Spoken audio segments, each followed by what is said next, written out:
Kupujte i tradujte meme tokene pre nego što se pojavi na BNB networku. Veliki pozdrav svima i dobrodošli u novi video. U današnjem videu objašnjamo 4Meme platformu. Šta je dakle tačno 4Meme platforma? To je platforma koja omogućava kreiranje, tradovanje i kupovinu samih meme tokena. Za razliku od nekih tradicionalnih web sajtova gdje kupovina ili kreiranje tokena dakle podleže seed investmentu, dakle tim alokaciji ili različitim pre-sale-ovima, na ovom web sajtu dakle takve opcije ne postoje. Ovdje su pravila za sve ista i svi podležu dakle istim pravilima kada se radi o samom tradovanju, kupovini ili dakle kreiranju samih tokena. Što se tiče kreiranja samog tokena, odmah na web sajtu dakle vidimo ovdje da možete kreirati svoj token u nekoliko koraka.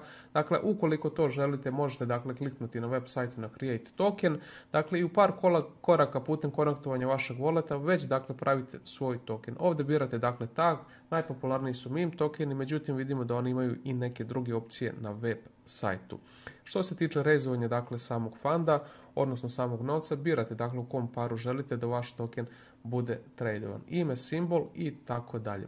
Što se tiče samog web sajta, dakle vidimo da web sajt radi putem konektovanja vašeg walleta. U ovom slučaju ja ću konektovati svoj wallet, dakle MetaMask, moj wallet, vi možete izabrati Phantom ili neki drugi, kao što vidimo dakle imaju veliki izbor samih walleta. Kao što sam rekao, ja ću konektovati MetaMask, otići na Connect i dakle putem konektovanja walleta možete koristiti njihove usluge. Što se tiče samog web sajta, ovdje vidimo bukvalno te tokene i vidimo osnovne informacije samih tokena. Ajde da objasnim tačno šta znači ranking na ovom web sajtu. Dakle, na ovom web sajtu s leve strane imamo market cap ranking, dakle vidimo tokene koji su najpopularniji, odnosno najveći po samom market capu, dok sa desne strane imamo najpopularnije, odnosno najveće tokene, dakle u posljednjih 24 sata po samom trading volumenu. Vraćam se dakle na web sajt i sada ćemo objasniti kako tačno možete ovdje izabrati tokene koje želite dakle da kupite ili da tradujete. Ovdje dakle vidimo neke opcije, ovdje možemo kliknuti listed on PancakeSwap, što znači da ćemo dobiti tokene koje možemo automatski već tradovati na PancakeSwapu. Što se tiče nekih taga, možemo izabrati koji dakle tag želimo, ja ću izabrati meme tag. Što se tiče svih tokena, dakle izabrat ću koji par želim u BNB-u i ovdje imamo dakle odabiranje creation time po trading volumenu ili po samom market capu, dakle koje tokene želimo. Ja ću izabrati da želim po market capu. Nakon što smo odabrali sve ove filtere, dakle vidimo same tokene, ovdje sad možemo odabrati koji token tačno želimo dakle da tradujemo, odnosno kupimo. Ja ću kliknuti na ovaj prvi, dakle otvara nam se prozorčić i ovdje odmah vidimo dakle sve informacije o samom tokenu. Ovaj token dakle uzmemo samo kao prost primjer, svakako da se ne radi o nikakvom finansijskom savjetovanju. Dakle naravno vidimo grafik samoga tokena, kretanje cene i još neke osnovne stvari. Što se tiče samih tradova, dakle vidimo adresa, količina, dakle da li se radi o kupovini i prodaji i ovdje možemo vidjeti dakle samu transakciju. Što se tiče s desne strane imamo prozorče samoga trejda, treći pokazati nešto malo kasnije, međutim treći pokazati putem samog PancakeSwapa.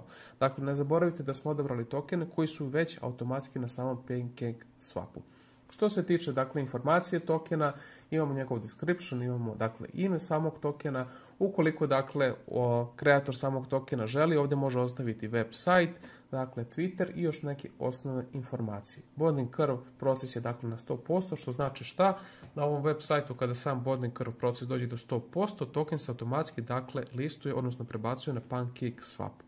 Ovdje dole imamo dakle total supply, vidimo da je total supply milijardu tokena i ovdje imamo dakle procenat dakle koji imaju sami useri, odnosno ljudi koji dakle imaju ovaj token. Nakon što smo se upoznali sa svim tim informacijama, ukoliko želimo da tradujemo sam token, dakle možemo kliknuti ovdje, pošto vidimo da je pool prešao na PancakeSwap. Ovdje se dakle dobije sama opcija putem BNB-a. Ono što je potrebno dakle da kopiramo kontrakt samoga tokena. Evo ga ovdje, dakle kliknut ću na copy, idem dakle na sam PancakeSwap, umjesto cake ovdje ću ubaciti kontrakt tokena. Dakle vidimo da je to ovaj token, kliknuti i sad odabrati koliko želim da kupim. Ja ću izabrati za 50% svog balansa i kliknuti prosto na swap. Idem confirm swap u svom MetaMask walletu. Confirm još jednom kako bi kupili sam token.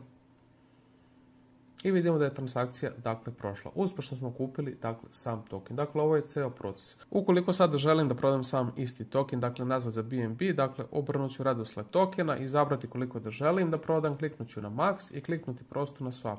Dakle idemo isti proces kao i kad smo kupovali. Idemo na confirm u Metamasku. Opet na confirm. Sada ćemo sačekati da ceo proces prođe i evo kao što smo vidjeli, dakle uspješno smo prodali token nazad za BNB. Evo dakle ovo je otprilike ceo kompletan proces što se tiče dakle for meme platforme gdje možete kreirati token, kupovati i prodati meme tokene kao i neke druge. Ukoliko vam se ovaj video svidao, pozivam vas da zapratite naš kanal, a u buduće čeka vas još mnogo dobrog kontenta. Pozdrav!